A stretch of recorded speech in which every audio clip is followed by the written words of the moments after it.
Yes, everybody, welcome back to Football United TV. This is the Transfer Zone where we talk all things transfer news. I'm here with my fellow compadre, fellow DJ, Marley. There we go, giving it up. You know what's coming though first, people? It's that famous intro.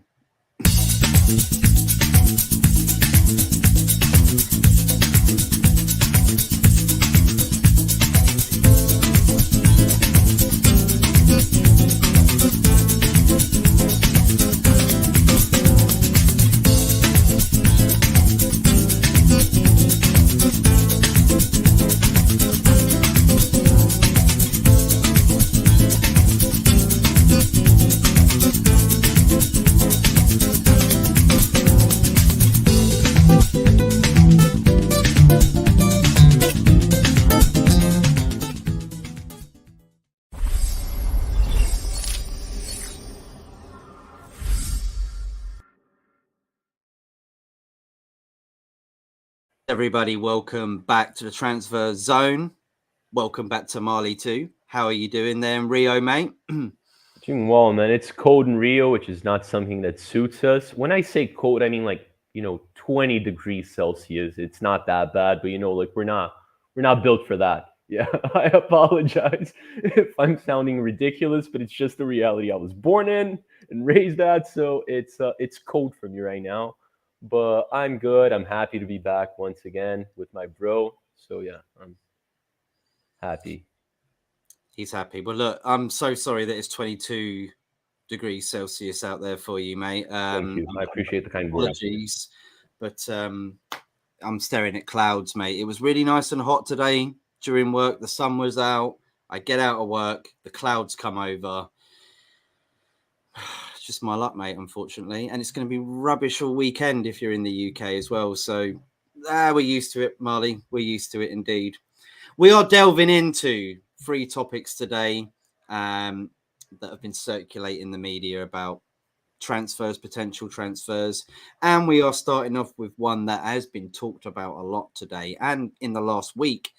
Jordan Henderson to leave Liverpool for the Saudi League because, of course, Steven Gerrard has gone there to El Fatika. I can't remember how. El Fatika. Don't send him my way, my man. Don't send him my way. Like I know he's going to Saudi, but I apologize. And he's going to Steven Gerrard's team, who, of course, he manages. And I don't know what this means for Liverpool, mate, because obviously their transfer budget isn't always good every single season. They're not like Chelsea. They're not like Man United. They're not like Man City. They can't spend so much money, and a lot of their players are going. We've seen Milner leave, of course, for Brighton, and if Henderson goes, these are 2 players that and Fabinho, who's probably going to Saudi too. Right. Yeah. Right. So that's 3. Right. Exactly.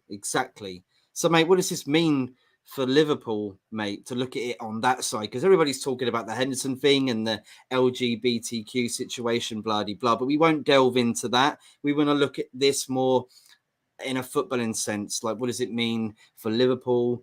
And what does it mean for the Saudi League, of course? But starting on Liverpool, mate, letting 3 of their players go. I mean, 2 players who have been there for a very long time and have seen it through and have become, I would say, almost legendary status for the club, winning the Champions League, winning the Premier League, the World Club Cup, etc., etc.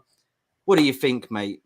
Even like you could argue, well, Fabinho's definitely not a Liverpool legend. Please don't get me wrong, but he's also a Liverpool great. Like at his prime, he was immense for Liverpool. Like for a good 2 seasons, he was up there for the best DMs in the world. Like I'm a big Fabinho fan. Again, another Fluminense Academy player. Can't stress this enough. Man, I feel like it's of course he looks kind of scary, right? Like to lose 3 midfielders that like they've played a lot. Like they're usually players that are like more often than not they're playing games. So it's scary. But then again, you look at Liverpool, like they're not going to be playing Champions League football this season. It looks unlikely that they'll be able to actually like compete for the title of the Premier League next season.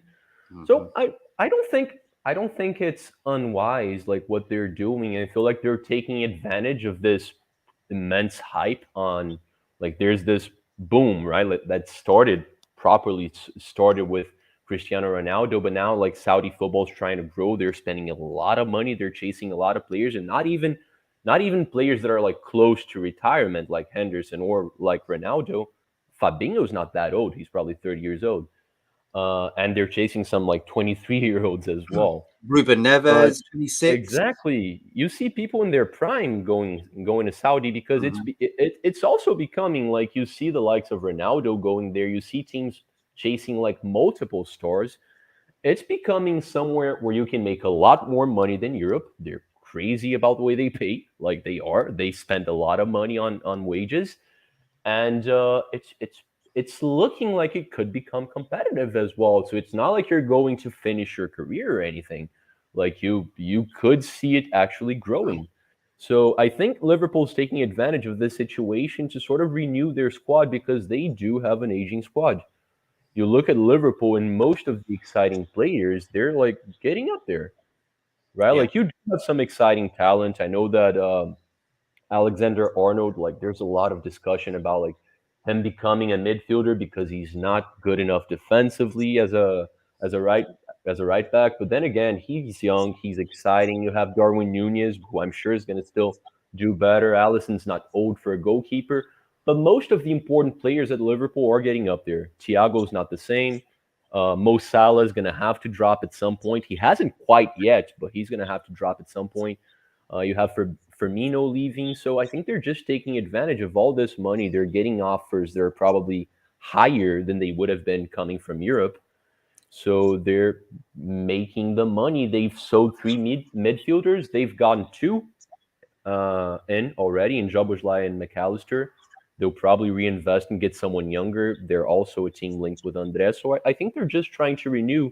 And this is probably the right time to do it because I mean, Liverpool, with the team they have right now, they're probably the favorites to win the Europa League if they care, because I don't think they do. But it's a transition year. So getting rid of some players, even if they suffer a minor drop, it's probably the case that they're going to be better the season after than this season now. Because can I throw in though, Marley? The thing that I question is the Yeah. fact that it's Henderson and Milner, two players that were literally basically the captains of Liverpool, right? The Yeah. guys that kept everything afloat, kept everybody going. I mean, Henderson was a captain. You got those two players that were predominantly a big deal in the changing room, at training, etc. To leave. Who's going to be the enforcer now? Who's going to be the one to take over that role when you're losing two people that were doing it for a very long time? And when I talk about not just their position, I'm talking about Their role, like within we're keen, yeah, like the locker room. Yeah. I'm losing my mind on the word. I can't get the word for it, but someone No, I might think this be able to leadership help. role that you're talking about, I get what Yeah, you're saying. leaders. They've lost two leaders. Right, Yeah. that's the word. Easy word to Well, like, remember. I don't know why I couldn't.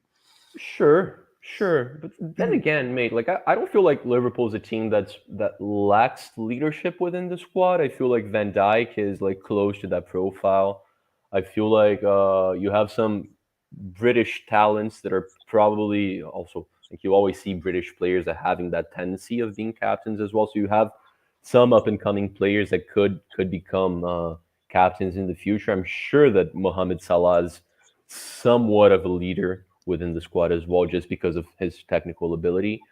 I wouldn't be too worried about it, man. Like Milner they lost for free, but then again, Milner, I think he's 38, right? Like it's not like he'd have a lot to do for Liverpool in their transition. Maybe it would have been nice to like I don't think they knew they'd lose Henderson when they were like, yeah, Milner can go.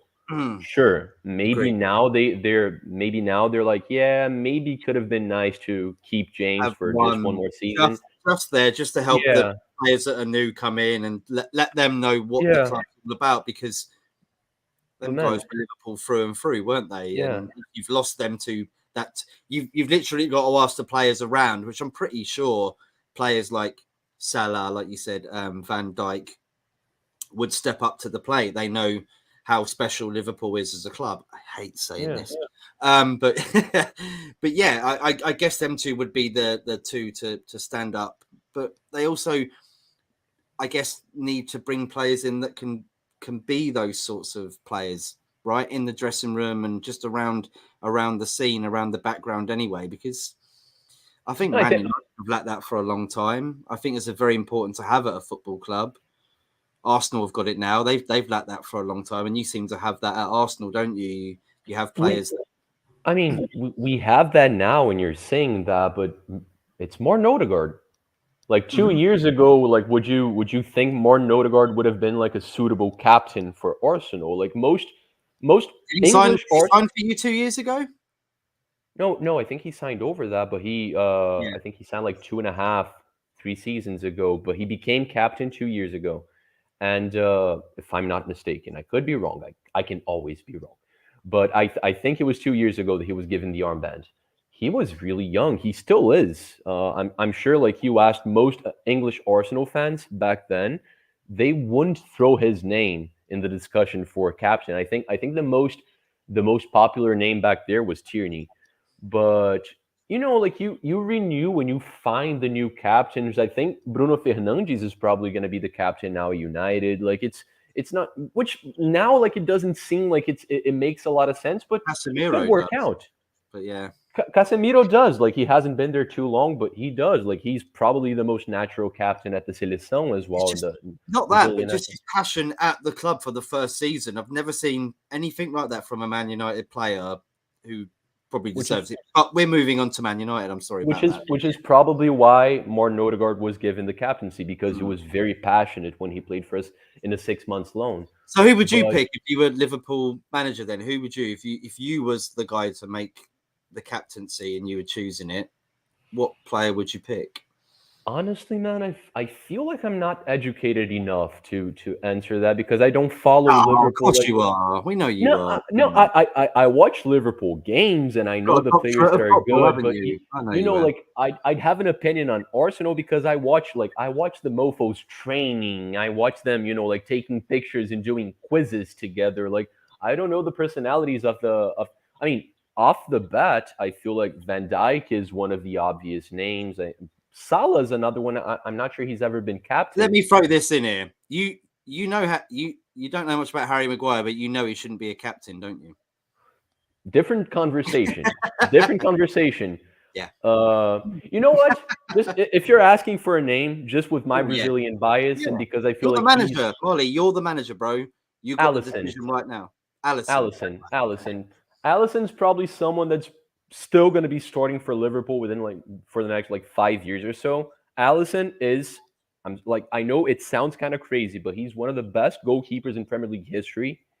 And that doesn't mean just shot stopping. I mean, the full package, like the change he brought to Liverpool, he's immense. And I feel like he's good, like captain material. I'm not sure he has captained anything in the past, but I think like he's a big presence there. He's probably, after Salah, he's probably the first player in the starting lineup.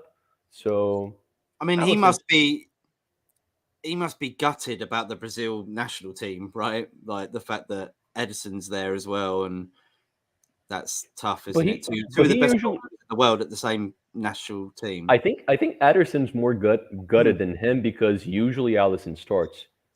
If Fernando Diniz, who's the manager of the Seleção now and the manager of Fluminense, if he stays, I'm thinking Ederson might take over, just because Ederson is even better with his feet than Alisson is, and because of the playing style, that makes more sense.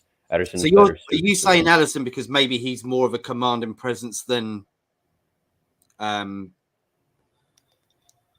is?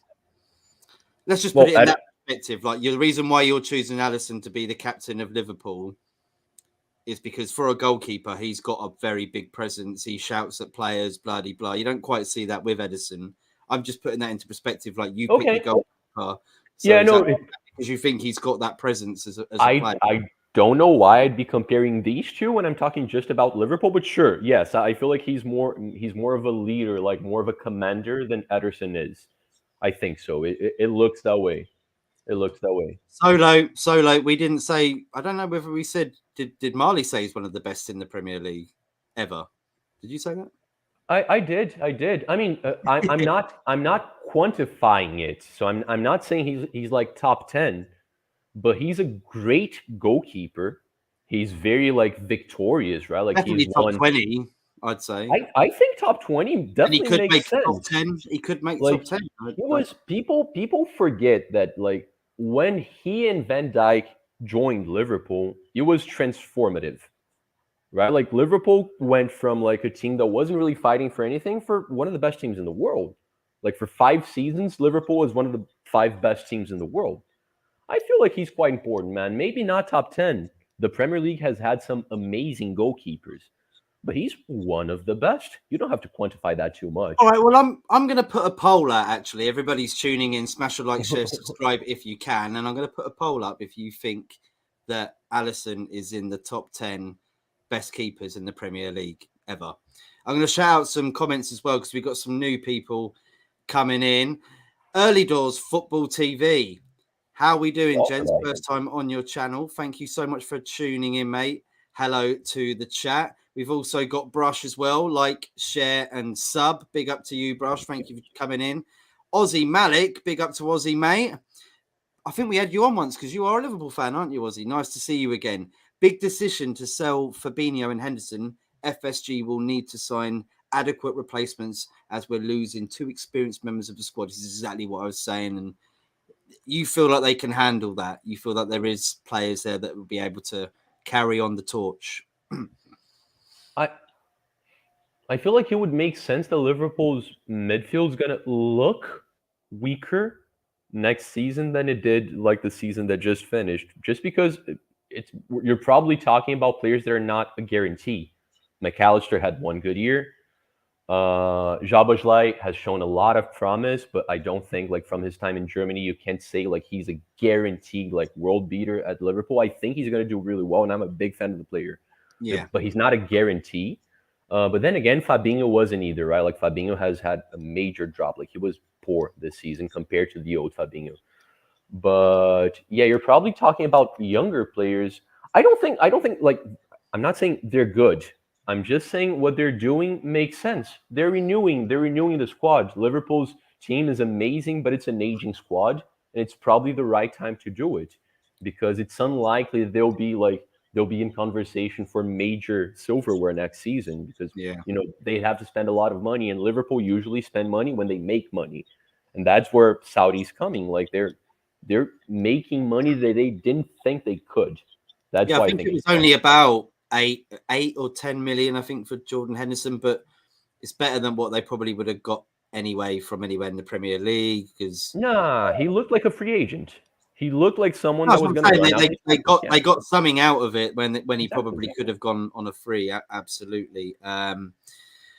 Big up to Ozzy. BX Gunner 81, listening at work in this southern heat afternoon, everyone. How hot is it out there, BX Gunner 81? Let us know.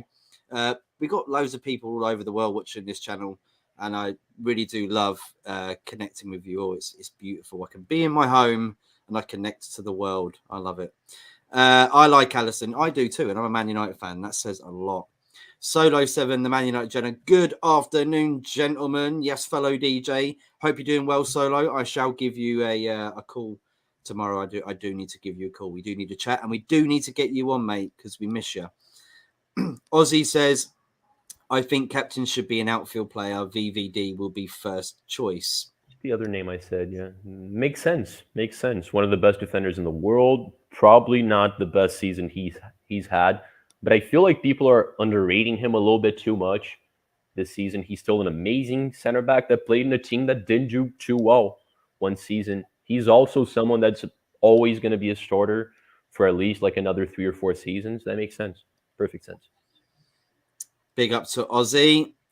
Solo says, really sorry, but no way he's one of the best in the Premier League. In history, we've answered this already. I can make 10 keepers who's better than him in Premier League. I'm going to put the poll in, everybody. I will. Don't doubt you, by the way, but I just feel like top 20 is still good enough for me to say he's one of the best. Like there were a lot of amazing keepers in the Prem, and I feel like top 20 is safe to say with him and Ederson. Yeah, I think Ederson's a brilliant keeper. You saw him in the Champions League final, was absolutely amazing. It was like keeper versus keeper, wasn't it? Because Onana was really good too. Yeah.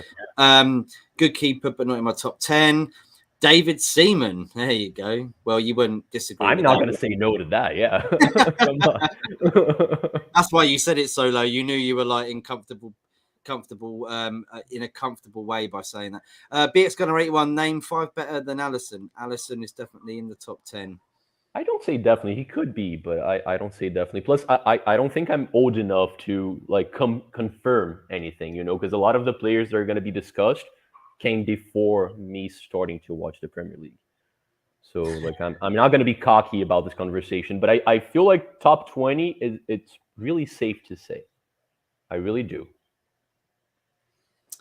Peter Schmeichel from Solo there. Diaz will have a big season coming up. There it is. I think so too. I forgot about him because he spent a long time injured, right? But yeah, I think so. Liverpool will finish in the top 2 next season. Probably disrespecting Arsenal, I'm assuming. Maybe Arsenal be top. I doubt that, but yeah. City, Liverpool, United, Arsenal top 4 next season. We're getting no way. Mid-90s right now in Charlotte. Woo! Mate, North Carolina. Lovely, lovely place. I'm not fluent in Fahrenheit, but I know that's hot. Yeah. Mid-90s right now in Charlotte. Did you write that twice? Yes, you did. Right, okay. So we'll move on. We'll move on from this topic, and we'll move. Actually, will we move on? Yeah, we will. We'll move on. we'll move on. We're going to talk about Mitrovic now because, of course, he's apparently come out. I don't think there's actually quotes or anything saying that he won't ever play for Fulham again if they don't let him move. I believe it is, Marley, again, to the Saudi League. They've asked for a price of around 55 million, I think it is, which is a fair price for someone who scored how many goals he did in the Championship that season. It was tremendous.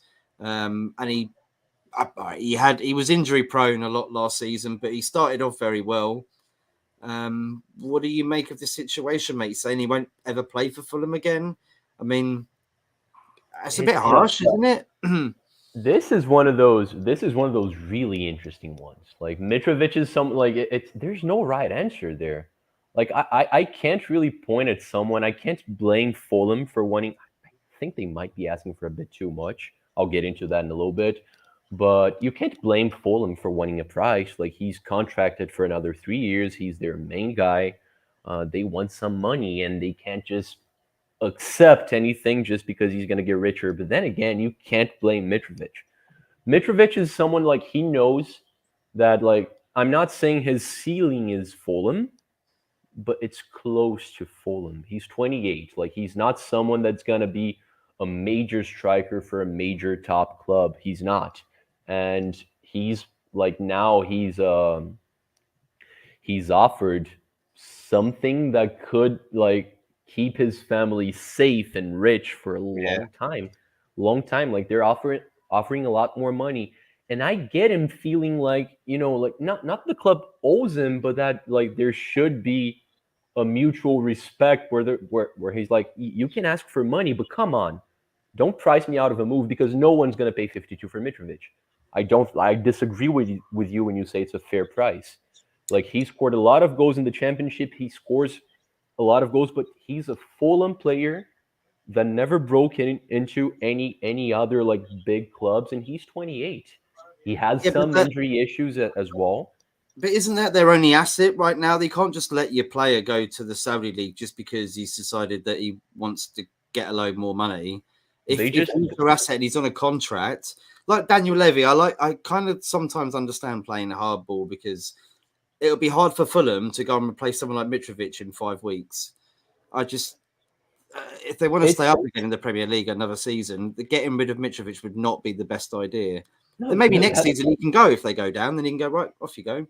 I don't know. That's why I'm saying there's no. It's tough to argue in this situation because yes, I do understand Fulham. But I understand Mitrovic, man. And if I was in his shoes, I'd probably be trying to force a move as well.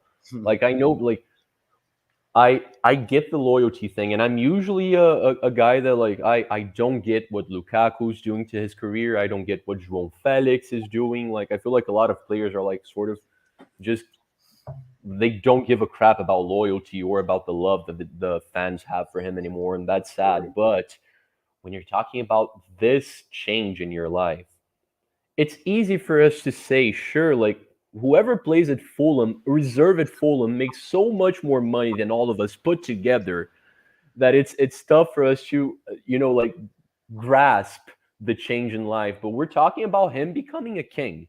Like he's gonna have limitless funds. That's the truth. Like he's gonna be able to do whatever he wants. And that's something that players look at as well. He's not going to win the Champions League. He's not going to win the World Cup. Like he's looking for financial stability.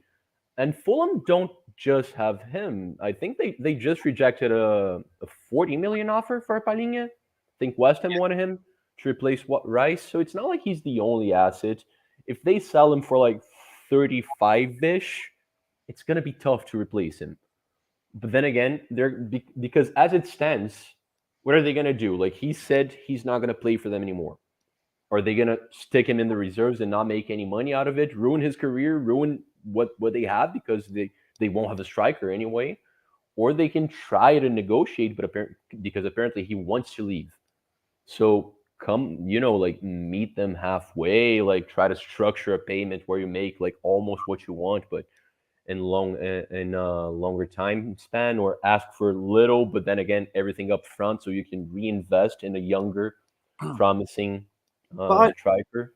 I look at it though, mate. I'm thinking, look at Mitrovic. I'm like, look, you were injured quite a lot last season. Don't you want to just have one season in the Premier League where you're at your fittest, your finest, and show us like how amazing you really are? Because I know he is a great striker. I'd probably even, I know people would probably not like me to say this or hear it, but I'd like to see him maybe 1 year at Man United. I was thinking that like a year or two ago. I was, because we were struggling for a striker, someone just to score goals, simple goals, tap-ins in the 6-yard box, that sort of striker, and he can do that and more. And I don't know. Yeah, I just feel like I just would like to see him at the top level one more year, mate, and not just go to Saudi League. I feel like he hasn't proved himself in the Premier League yet. I get what you're saying, but then again, like think about it. Like, sure, it makes sense. You could argue that if Arsenal needs to sell Balogun, there's a place for Mitrovic at our squad. But then again, like if he goes to a big club, he's either someone that's just like a gap for like 2 seasons, like he would be at United, or a squad player, like he would be at Arsenal. So What is like he in Saudi Arabia then? and there he's probably a star. But that's the thing. Like the way you're saying, like wait another season, try to prove yourself another season in the Prem. Like it's a very different situation from like Caicedo at Brighton, for example, because there were a lot of offers in January, and they said we're not going to sell you now, we're going to sell you in the summer. And he was 21, he was playing well, like he knew that he would still get offers. You're talking about Mitrovic, who's 28, who's had a lot of injuries in his career, who's sort of a late bloomer, and you're talking about Saudi. You're not talking about the big fellas in football, right? And when you're talking about a new league, there's little guarantees. Next season, maybe, I don't know, like financial fair play comes into play. Like, how long was China rich for when you're talking about football? Like 5 seasons? So if someone got an offer in the fourth year, then next season there was nothing. China's not spending money in football anymore. So It would he take doesn't have longer a than that, I think, though. I think it'll be much longer than next season. It will be changed because obviously the sanctions at the moment for Man City, etc., are from UEFA. There is no actual sanctioning from Middle East football clubs. Sure, man, but then like there's no guarantees because you're talking about a different shelf. Like maybe next season they just won't be interested in him. They'll find like more like shinier toys. Like right now they're offering life-changing money. It's not the same thing. It's not the same situation where you Yeah, can just like wait they, another season. Okay, think if he says, no, you know what? I'll have one more season in the Premier League, mate, and then scores over 30 goals, and then he has people like Real Madrid, Barcelona sniffing around it. As a football player, then I'm looking at it myself. I'd be more happier to hear that than just to be like happy about a Saudi Arabian team coming in for me and me calling it a day, because there's no real coming back from that. Like that is that you're ending your career there. I think that's my opinion. I get that philosophy. I feel like that's a tendency and not, like not an absolute truth. No, Yannick Carrasco, like he went to China for some time. He went back to Atletico. He's still like one of the best players in there. There's been cases, but man, I get it. I love ambition. Don't get me wrong, but it's you gotta have somewhat of a reality check as well. Like what are the circumstances for this, like for within this season, Mitrovic actually to become a target for Real Madrid and Barcelona? Come on, Matty. next season. Why not? No, dude, you need a lot happening there. You need a Well, lot happening there. There's a lot of young up and coming strikers. they were looking at Harry Kane. He scored 30 goals. If Mitrovic did the same thing at the same age as him, do you not think they go, maybe? Harry Kane's been consistently one of the best strikers in the world. Right. So Mitrovic hasn't proven himself, even though he did in the Championship. And he always said that he wanted to get at least one full season in the Premier League to show what he's worth. And unfortunately, not his fault, of course. He got injured, and he was on the way to actually performing very well for Fulham. And he, of course, lost them the quarterfinals against Man United, and they could have reached a semi-final. They were easily going to beat Man United if he had stayed on the pitch that night. Yeah, I just don't know. I like him as a football player. I think he's been through some times. People were doubting him quite a lot, and I think what he did in Championship proves that he is, to me. But hearing him say, now I want to do it in the Premier League, the biggest league in the world, I want to see that. So I'm just hoping that one more season, mate, because there's no way, if Fulham say we're not selling him unless Saudi Arabia give us the right price, and they go, well, we're not going to do it, that he's just going to go, well, I'm not going to play for you ever again. I guarantee you he will be back there playing. No, I think so too, because like it's not within his interest to just stop playing, because that's a guarantee that he's not going to be making that much money. But yeah. I don't know, man. It's always tough to keep an unhappy player in the club, and I honestly like. Didn't seem unhappy until we got this offer, though. But that's it. Life happens, man. Like it's when you have this offer and you exactly. And that's what I'm saying. Life happens. That you're on a contract to Fulham, they don't want to let you go. You have to deal with it. Be a bit more of an adult. Do you know what I mean? And he's not being childish, man. He's not being childish. He's being offered. I'll never play for you again. Imagine that. That's childish to me. If I was a football player and I couldn't go to another club, I wouldn't be throwing my toys out the pram. I'd be like, right, look, they're not letting me go. I'm going to go back to work. I'm going to carry on doing my job, and then we'll try and get this resolved maybe during the season or in January or something else. Because, I mean, that's difference of personality. That's the sort of personality I am. Maybe he's not like that. Maybe he just likes to throw his toys at the pram and say, well, I'm not going to play anymore then. You're not going to let me go. Because he wasn't moaning before this whole bid. So it's not like he's suddenly just fallen out with the club before this happened and goes, actually, yeah, now I've got this opportunity. I want to get out because I didn't like it here anyway in the first place. He's loved it at Fulham. There's no doubt about it. Yeah, man, but like Aubameyang's childish, all of that, but like you're talking about a major financial switch.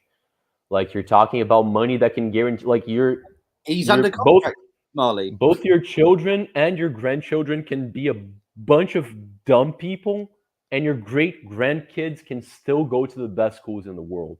Like it's not something that you can just gamble and say, let's wait another year. Like I'm sure he can act. He has no choice. That's what I'm trying to say. He don't have a choice in the matter, does he? So if he can go, well, I don't know whether he'll be bothered. No, It's just his choice is to try to be as mature as he can in trying to convince Fulham to letting him go. I don't see Harry So Kane going, oh well, Daniel Levy ain't. I'm not going to play for Spurs anymore.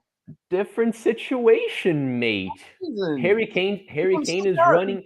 Harry Kane is running out of contract next season. He knows that he has a huge He market. wants to It's go not the now. same market. He wanted to go last year. We've already discussed this, haven't we? The fact that he's wanted to go, but unfortunately, in his contract, he's never put the release clause in. So he's always been in a pickle where he couldn't leave. But I didn't see him at one point go, well, I'm not going to play for Tottenham anymore then. And that was like 2 or 3 years ago. So why Because Mitrovic, after like he has literally a a week, has decided now that Fulham's the worst enemy and they won't allow him to go and get his big pay because that would leave the club and the fans in turmoil. They love him, and it's like what. Look, some of them have. I've heard them today. They've even come on and said, "Look, I don't blame him for wanting to take this offer. I don't either. It's brilliant money, financially sorting yourself out, and your futures for a long way through the line and the vine of family trees. But if you're under a contract, mate, and they want the asking price, you can't do anything about it. It's no point in going, well, okay, then I'm not going to play anymore. I find that childish. You're under a contract. You signed it. Nobody else signed it. You got to take responsibility for what you sign in life, and yeah. I don't know. I don't know how the conversations happened backstage. I don't know like to what length he went before acting childish, like you say. But Exactly. Well, I think if they're adamant about 52 million pounds, it's the only thing he can do to threaten not to play because that way they gain nothing from it either because 52 what, is way too much. No why team doesn't in he the just world's buy going him to pay out? that. Why doesn't he just You're saying value. It's how the club values him, but it's not his 5 market weeks value. ago? Scott can easily score about over 20 goals a season for Fulham in the Premier League. Could easily do that. That's a lot of money. That's worth a lot of money. Do you see teams in Europe wanting to pay 40, 50 mil for him? Not in No. Europe. Not in Europe. They won in Saudi, which means his market's not the same. But Marley, they can afford him to give him the wages, right? So why don't you actually go and buy the player then if you really want him? That's the thing. Like Mitrovic needs to make it happen with one side or the other. Someone needs to. But the thing is, like him staying at Fulham doesn't seem like it's interesting. But that's why from the bat, like off the bat, I said there's no right and wrong here. I get both sides. I get Fulham now wanting to lose Mitrovic. I do.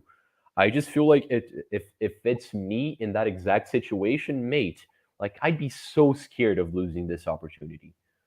He's not someone that actually like that can afford to be that ambitious with his career. Can I And throw it like around and make it more closer to home? Imagine Arteta tomorrow gets an opportunity to go to Saudi to manage and he fancies taking it. Would you be happy about that? of course I wouldn't. And I don't even think that's the same situation because Arteta is a really young manager Well, that has around, aren't they? Hmm? Real Madrid have been sniffing around a little bit, haven't they?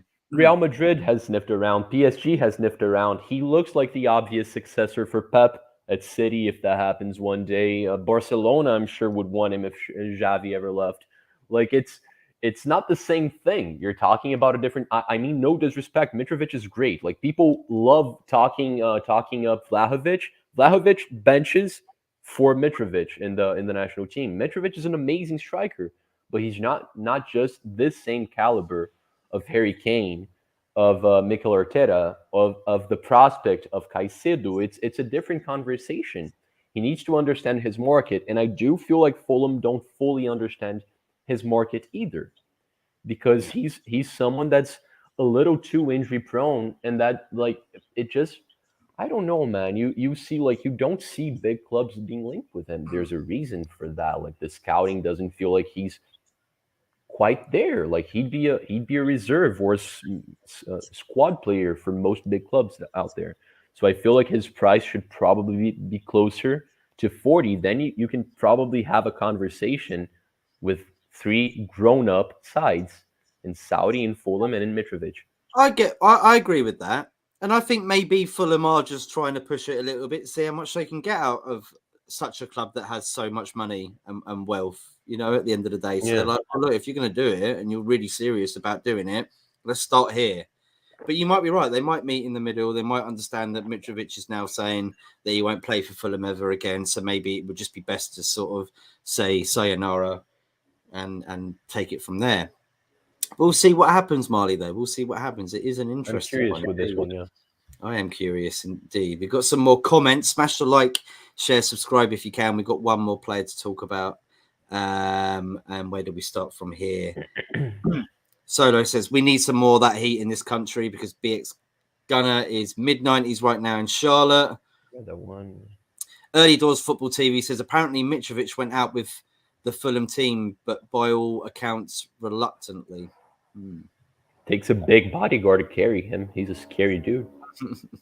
He can do it on his own, mate, honestly.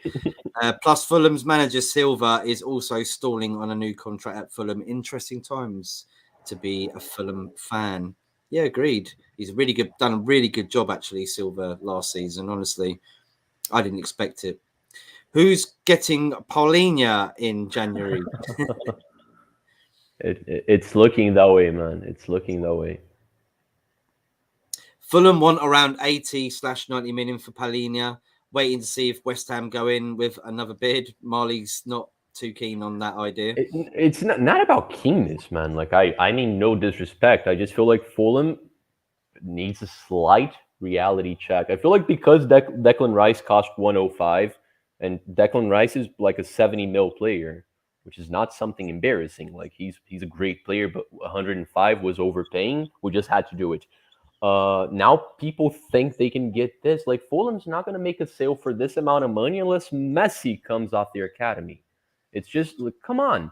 Like if you're not competing for anything, it's tough to say that a player in your squad's worth that much money.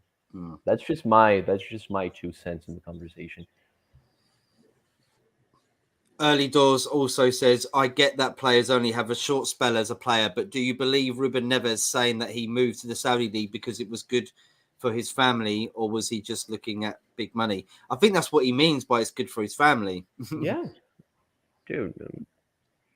Money might not buy happiness, but it does buy stability. So it is good for his family to make a lot of money. It is. Well, if you can set up generations of your family, for playing in Saudi Arabia for a couple of years, that's just money saved for like your grandkids. Say, here's 20 million, sort yourselves out. Honestly, it sets people up. I understand why people do it, but I also think you're not on a bad pay at the moment, and you pretty much are sorted for life anyway, and generations, Sure. I think, anyway, at this moment. So it's just one of those things, whether you really want to push the envelope out or not. Bits gonna says Mitrovic reminds me of Anelka at Bolton. He needs a big club to move to, not Saudi Arabia. He's 20. This I just feel like this market doesn't exist for him. I don't see a big club that would be interested in Mitrovic. When you're seeing big clubs linked with strikers that are slightly older, you're talking about a caliber that's scary. You're talking about Harry Kane. Because other than that, everyone's looking at players that are younger than 25 years old. Everyone. Like you see Italian clubs being linked with Balogun, you see Victor Osimhen, you see Mbappe, who's 24.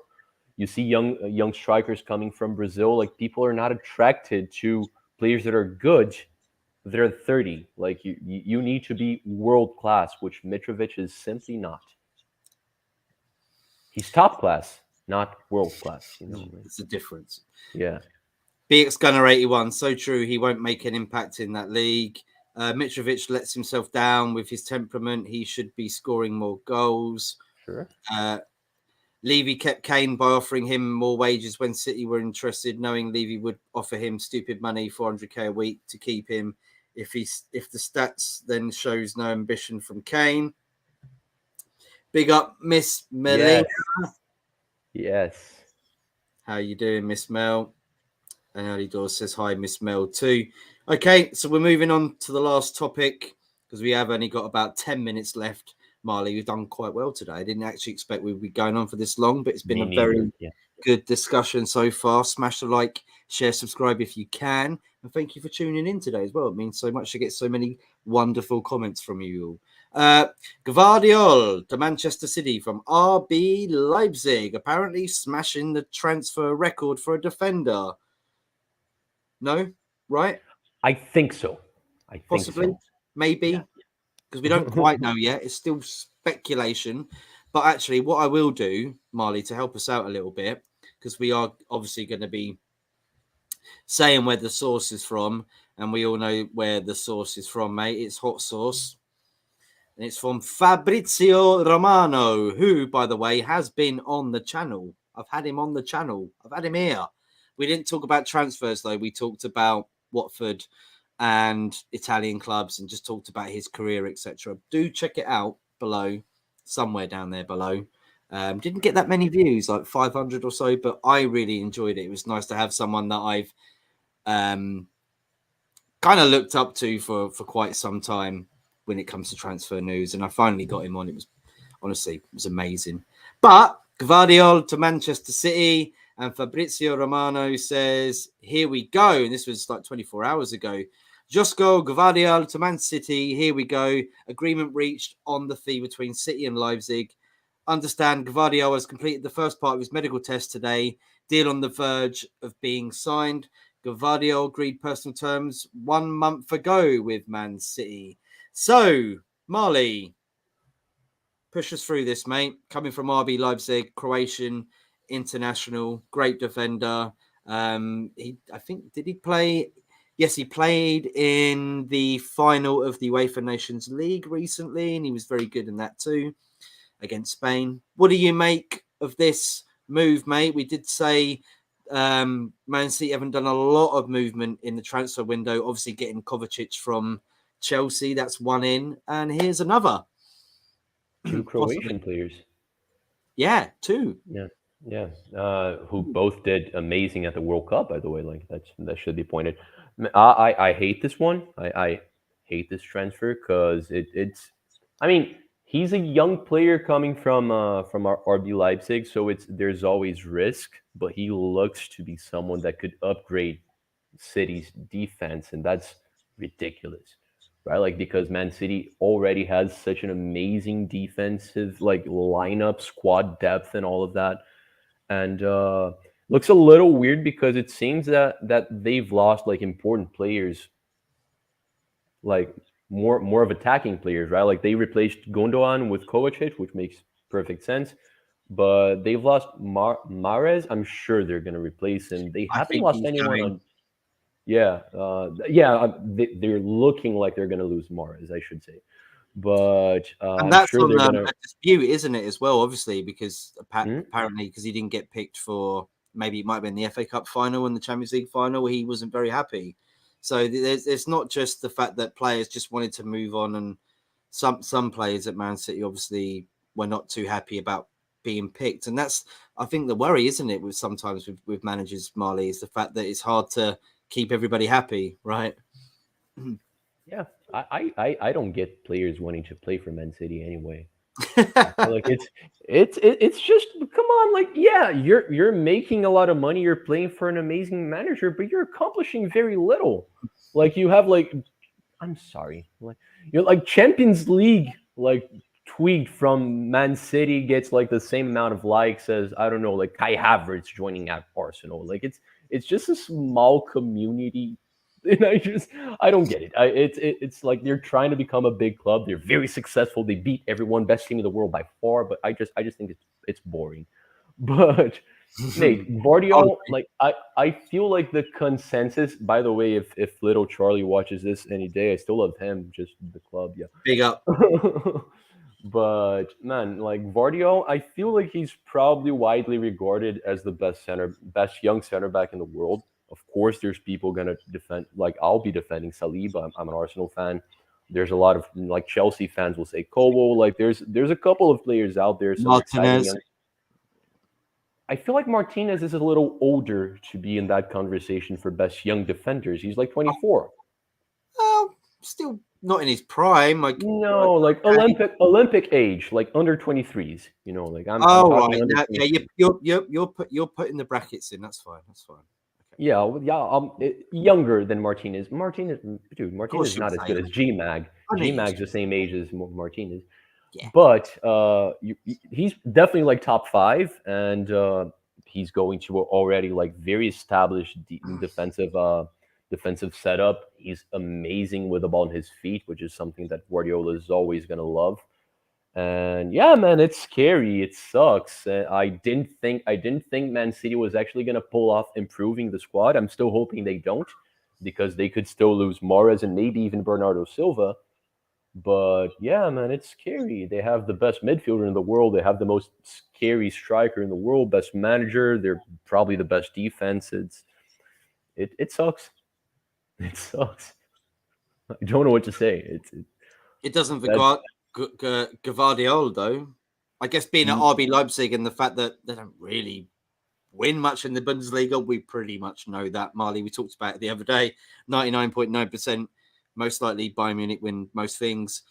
So for him now, this is a clear step up, even though, of course, Man City are bigger than RB Leipzig, right? As a football club, we got to admit that, yeah. Yeah. No. Yeah. Much bigger. It's So like it's a step up. it's comparing the two. Like it's a much bigger piece of plastic. That's how I would describe it. Yeah, I'm sorry, I That's how spilled I my would. beer. That's how I would say it. Yes. So Mm. I mean, looking at the defense anyway, you got Stones, Akanji as well. Amazing. Does he fit straight? Huh? I don't know. Like the best Straight in? left-footed defender in the Premier League this season was Ake, but Ake seems to be playing more left back, right? I think Gvardiol's joining to. I think it's a similar situation, just because Man City are like so ridiculously better than Arsenal, that it's similar to what Yuri Timber is, like someone that's joining expecting to be a starter by the end of the season. I don't think right away, just because they have so many amazing players there already. Mm. Like Man City, like they're favorites to win everything again, and this only helps. Like he's someone that's, if everything goes according to plans and according to what makes sense, he's going to be a world-class center back for another like 12, 13 years. So, yeah, I hate it. Well, I like Akanji as a person as well, mate. Very, very smart individual. He speaks 4 or 5 different languages. That's awesome. He's like a mathematician. He like solves puzzles and stuff like that. He's like very brainy. It's kind of like something out of Good Will Hunting. You know what I mean? It's Matt Damon sort of. I didn't know that. That's cool. Yeah, you read into like what he's done, like coming out of what. It's just amazing read. Honestly, I'm like, wow, this guy's actually a really intelligent human being. Like, he's not just your typical football player like Jack Grealish, you know. Bit of a contrast, isn't it? You know, someone getting drunk on champagne to someone like doing mathematical puzzles and playing chess in their spare time. So yeah, good signing. RB Leipzig, they'll be able to sort something out, won't they? They'll be able to replace him. That's what they're good at. They seem to be able to bring through a lot of decent players. We've seen that in the years gone by, haven't we? In the last 4 or 5 years, when they've really credited themselves in football. You give RB Leipzig 90 mil, they buy a whole team. They're always good though. Yeah. The scouting that they do is just phenomenal. Like they find so many good players, either players that are like neglected by big clubs or like clubs coming from like smaller leagues. Holland was someone found by the RB system, right? Mm-hmm. So yeah, man, they're fantastic. And 90 mil, like it's 90 mil for a center back, even if it's one of the best center backs in the world, like it's probably overpaying a little bit. So it's probably going to be very easy for them to reinvest. It just doesn't matter because Man City are very rich. So they are. Can I just say as well, the Haaland, it was he played at Mulder, and Ole Gunnar Solskjaer was the manager at Mulder. He was the first manager. Didn't work out, did it? Didn't work out. Not for Solskjaer. Did for Haaland. Well, that's it. We'll finish off there then. Thank you so much, everybody, for tuning in. What a bloody amazing vlog it was as well. We got loads of comments as well. I'm just going to read out a couple of more here. Early Doors Football TV says already subbed, guys. Thank you so much, everybody. We are trying to hit that 1K mark, and we are about 140 something off. So we'll get there eventually, but we are taking our time with it. We do it for fun. We're not trying to shove it down your throats all the time. You know, I wouldn't want that either. Some people might. BX Gunner 81, great pickup for City. Sucks for everyone else. I'm just getting into the YouTube world. Appreciate your time, guys. And he also says, Mali. Sorry if pronounced it wrong. I think he means Marley. Big up, Marley. Okay. I like Mali. The Cam, I approve as a player at City, but I get your comment. Players are basically a product there, used in certain games and shipped off when your time's up. Yeah, but he can definitely. He's right. Like for a footballing career, overall, it's amazing to play. Like not for City, but to play under Pep. It's amazing. You're gonna improve. Unless you're one of those rare players that just doesn't get along with his system, like you're gonna improve. It's just for, I don't know. I feel like for your legacy, it changes little because like you'll be remembered by a niche team. It's a niche club. Niche. It's a niche club. Yeah. Niche. You're not talking about niche in France, are you? What? Niche. France. French team. Niche. That's Nice. I know it is. I'm just joking. Niche. You know, I have a cool niche.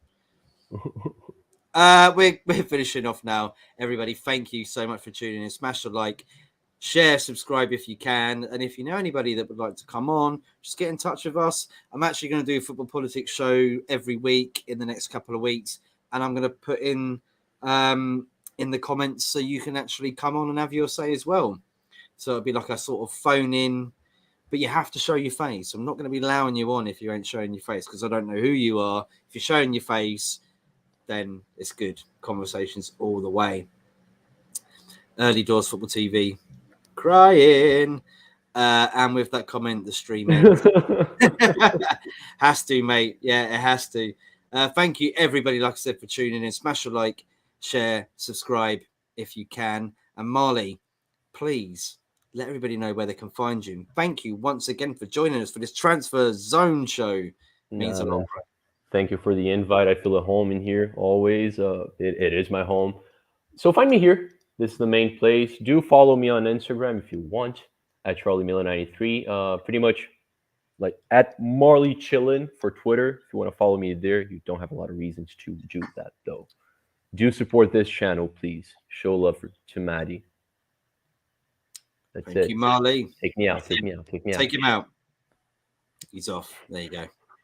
And we're Football United TV. You can follow us at Football United TV on Instagram, Twitter, and here, because that's all we do. You can follow me other places. I ain't going to tell you where. I don't want no followers on my socials, but if you want to follow me, I am Football United TV, so that's all good. Thumbs up. Great show. Thank you, everybody, for tuning in. We'll see you again next week. And big up to Anthony as well, who didn't make it today, but I think he's on another show later on. So you might be able to find him somewhere on YouTube if you're lucky. Until then, people, take care. If I can take this comment off. There we go. Take care, everybody. Au revoir. Ciao.